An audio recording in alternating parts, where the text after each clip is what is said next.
Okay, so David, you're coming to Australia for the very first time, celebrating 50 years since the release of the album Pampered Menial.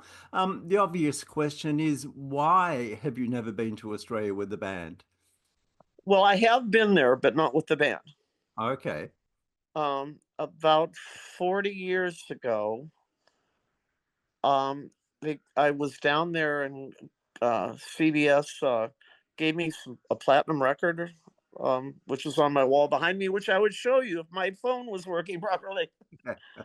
But I was there for about a week, and I just had it was fabulous. But I actually almost came in. It was either 76 or 77 after at the recording the sound of the bell and before I left the band the first time. And the promoter had to choose finally whether to bring Pavlov's dog over or Gloria Gaynor, and he went with Gloria Gaynor. Okay. So it's not like I didn't try. Yeah. So going way back, who did you grow up listening to? Who would you say have been the biggest influences on your music originally? um, well, I came out of you know folk music when I was a little kid. Uh, my dad liked jazz. My mom listened to like real country western, like George Jones and Fair Young, the old stuff, the classic stuff.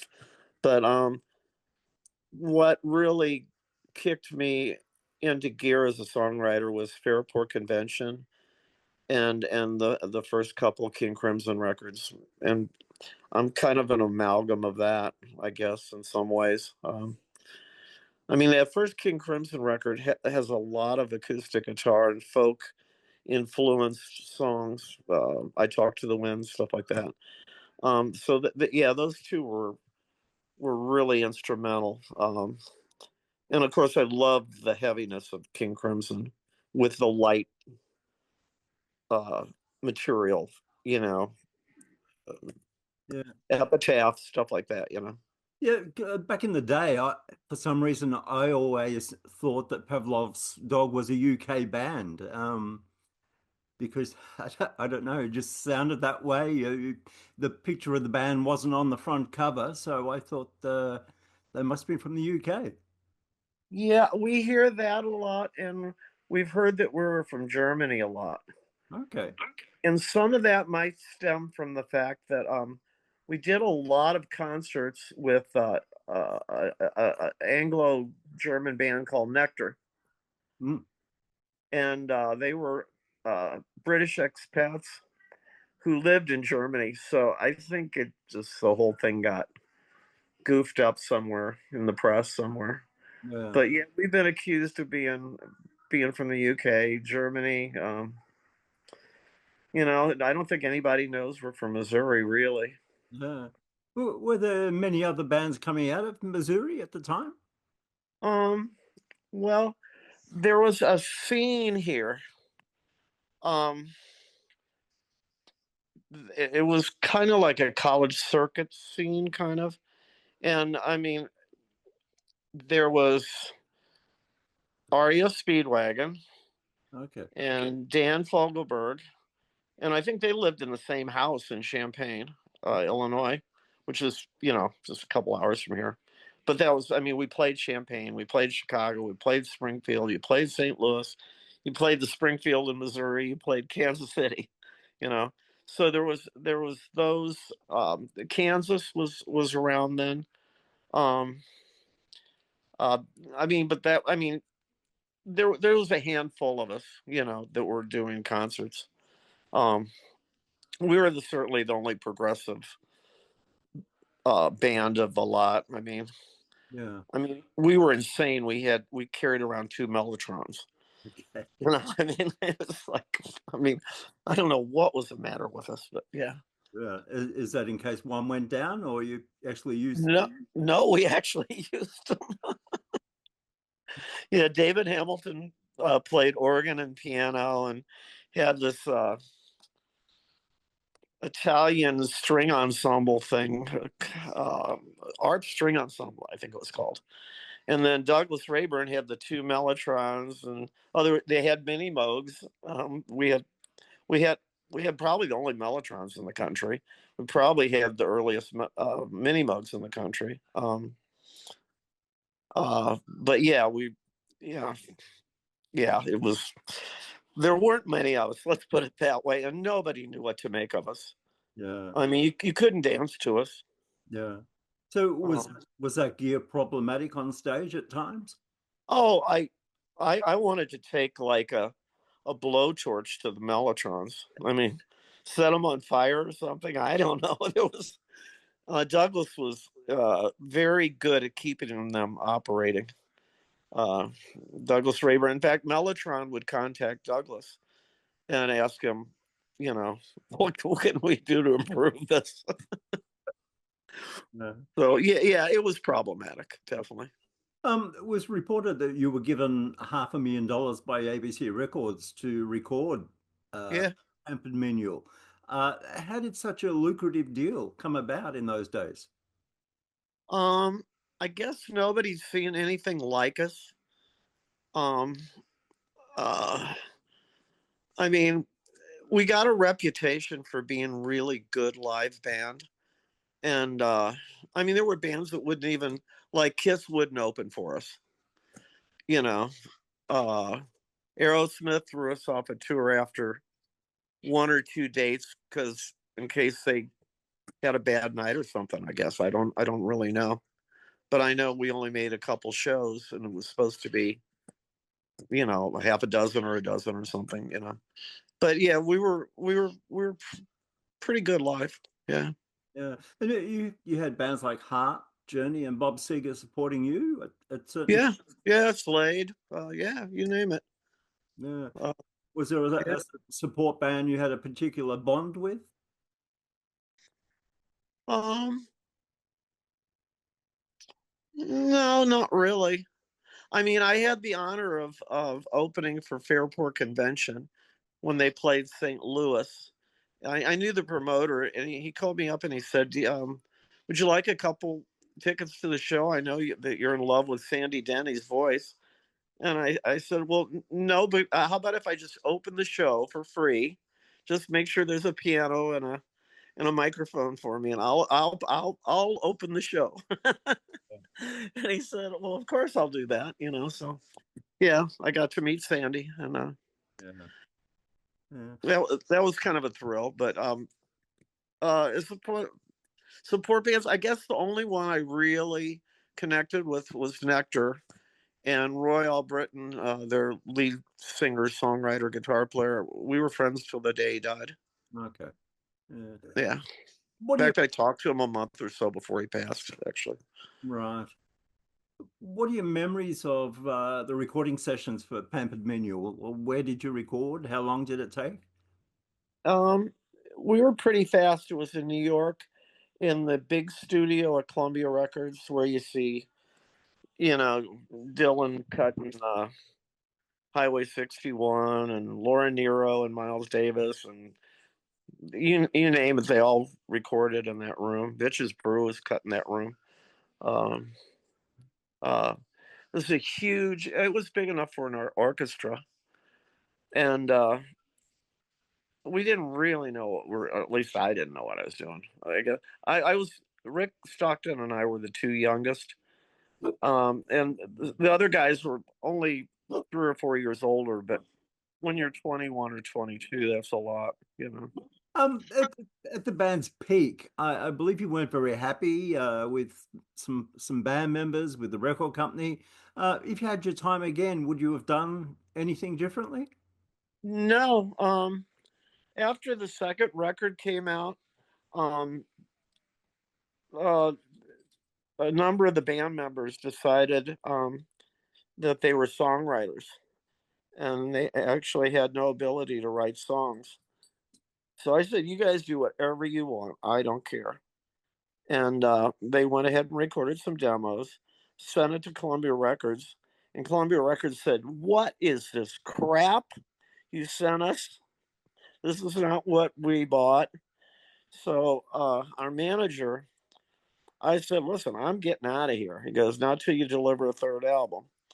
So he stuck me in a hotel room with a mellotron and a piano and I think it was my Wurlitzer piano, a couple guitars, mandolin stuff, and I wrote that whole third record in like 2 weeks, just to get out of it. And then I left, and moved to Seattle. And yeah, I wouldn't change anything I did. Yeah. You wrote a lot of songs in the early days that you kept to yourself or shelved. Are there still, I write all the time. Yeah, I can't really help it. yeah, are there still 70s era songs waiting to be recorded? No, not really. No, no. I mean, I'm always writing. Yeah. So, I mean, it's. I'm kind of a solitary person. I've been married 35 years to my wife. Um, my kids are grown. My piano's 10 feet from me, and I have a Telecaster sitting behind me and a Guild acoustic sitting on the across the room. So I'm pretty content right here. Yeah. Speaking of guitars, what is your main guitar now, and what was it back in the day? I've always played the same two things. Telecasters. I still have my very first Telecaster I got in high school. Oh well. Um, and Les Pauls. I've got like um, I got the one pickup kind of Les Paul, the Junior, which I really love, and then I got a two pickup kind of one, like the Burst that everybody wants. Um, and when I'm touring, uh, my local road manager and good friend Jeff Bailey has built me a bunch of Telecasters, that he built from scratch, and I mostly use those because they're a lot more reliable than the Fenders, Yeah. especially my old yellow one, which is, I don't know, closer to 60 years old than it is 50. You know? And what about amplification? Are you into the warm older amps? Yeah, I don't like new ones.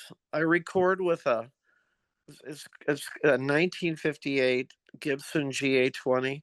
It's about, I don't know, it's somewhere between a Princeton and a Deluxe volume wise, and it's got a 12, and it's that's what I use recording. And then I got two mid 60s Deluxe reverbs. I think they're both 65s, and then I have two Princetons that I took the speakers out of and put 12-inch Celestians in, and they're from, I think, 168, 169. So yeah, I don't have anything like a new amplifier, um, that I use on the road. You familiar with Magnetone amplifiers? Oh yeah, yeah. Okay. Um, the guy who designed all the Ampegs and all the Magnetones and a bunch of the crates is a kid named Obed Khan, and I've known him since he was 16 or 17, and he's designed all the amps that Billy Gibbons uses with ZZ Top, all those stacks of Magnetones. He was just in. And and so I asked him to build me a small head that'd be as loud as a Deluxe reverb that I can carry around the world. So I can do it 110 or 220, and it can drive an 8 ohm cabinet or a 16 ohm cabinet. And that's what I tour with. It's kind of like a 20-watt Marshall, kind of, basically. Yeah. Your voice. Speaking of instruments, Yeah. is your voice is one of the most unique in modern music. The first time I heard "Song Dance" from Pampered Menial, I was just blown away. And did you ever have formal singing lessons? Oh, no. What happened was, well, first of all, I was the only one that wrote songs most of the time. So I kind of had to sing them if I was going to hear them. But no, it was a case of there was like seven guys in the band and nobody could sing. So I just was a singer by default, basically. Yeah. You also worked as a music journalist on the other side of the fence for a little while. Did you enjoy that time? I loved it. Yeah, it's when it was when my wife and I had our daughter, and I'd been on the road since I was 18, and I just wanted to see Sailor grow up, you know. So I went to the Pulitzer Publishing Company, who has the big newspaper in St. Louis, and I knew the editor, and he always admired my work. And I said, you know, I think I could probably do what you do, because I'm a instinctively a writer. So yeah, I did thousands and thousands of articles and interviews and stuff. Some were really strange. Like I interviewed Michael Hutchence, Okay. and he asked me, "Are you that David Surkamp?" And I said, "Yeah, I think I'm the only one." You know, and so he got to asking me Pavlov's dog questions. It was weird. I mean, nice guy, you know. Yeah, yeah, they're all great guys in that band. Yeah, he was very kind. Yeah. Um, yeah. Have you had many artists surprise you over the years by telling you that they've been fans of the band? Yeah, occasionally. It's um yeah, I mean, Ian Matthews and I've been friends for oh shoot, 40 years maybe. In fact, I'm going to see Ian next week. Um in Europe. We're going to play some shows over there next week.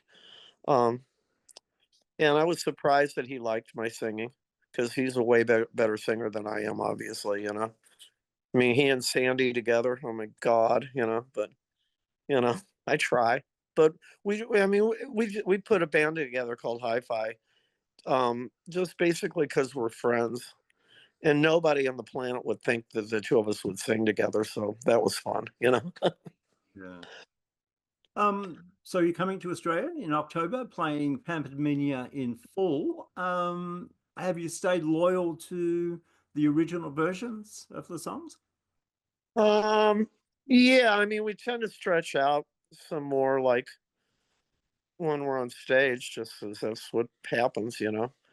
But yeah, I mean, everything I sing everything in the original key, because I wrote it for me to sing, obviously, and yeah, I mean, like Subway Sue, we had our last rehearsal yesterday, before we leave, and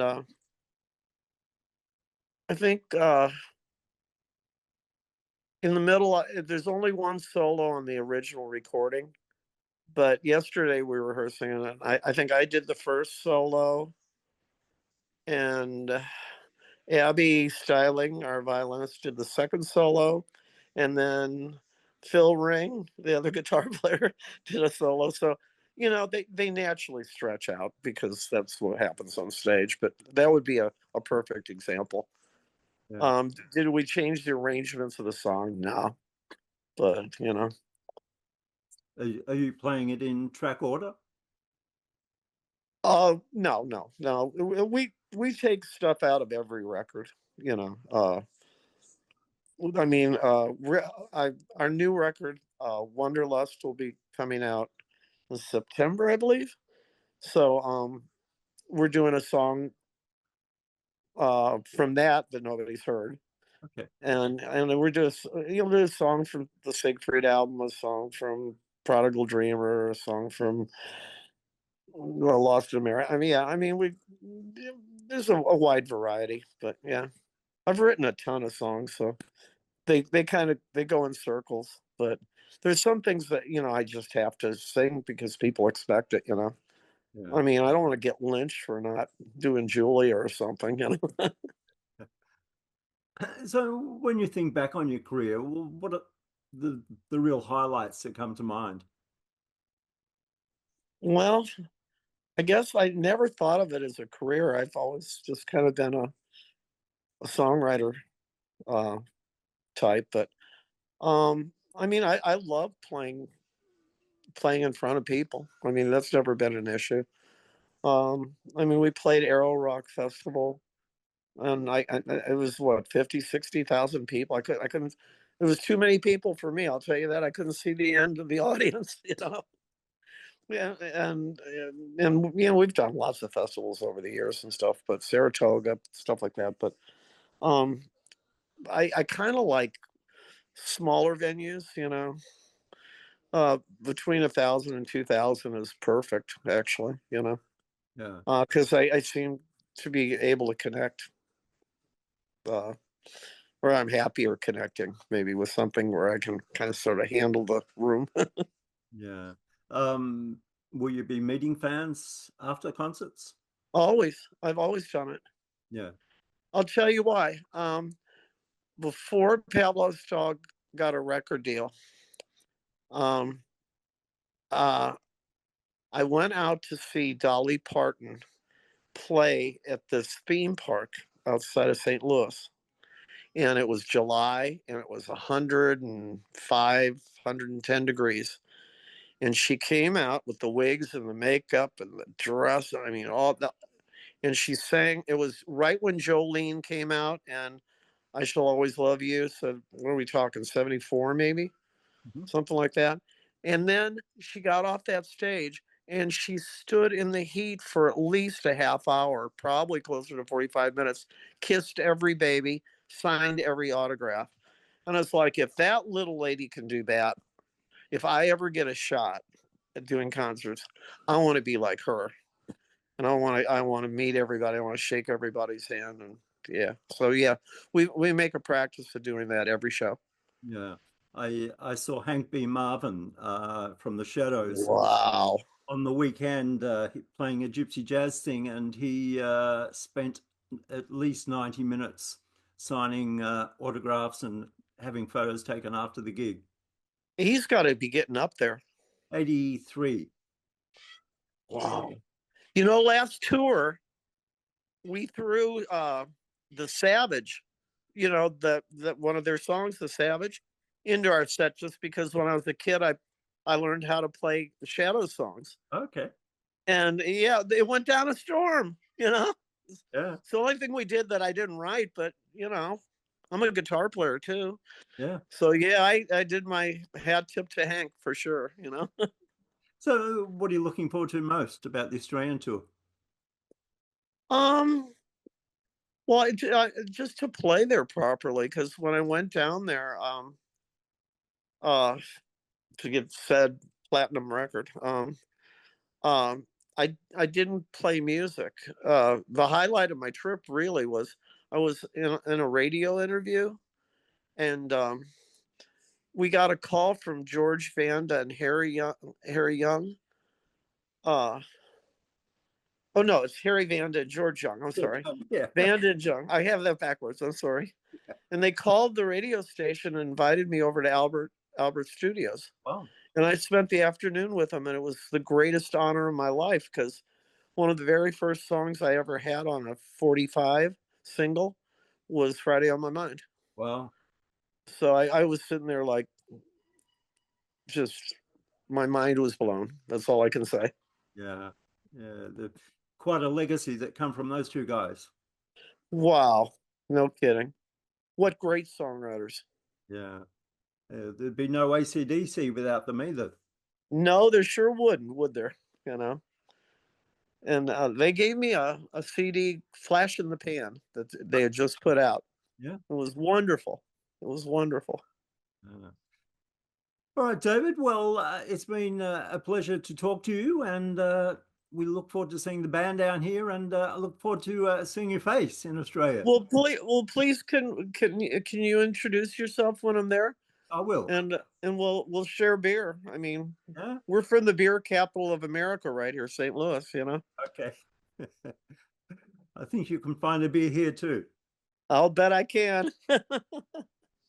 Well, thank you so much for your time. I appreciate it so much, Thanks, David. All the best. and we'll see you in a couple months. You will. Bye bye. Okay, bye bye.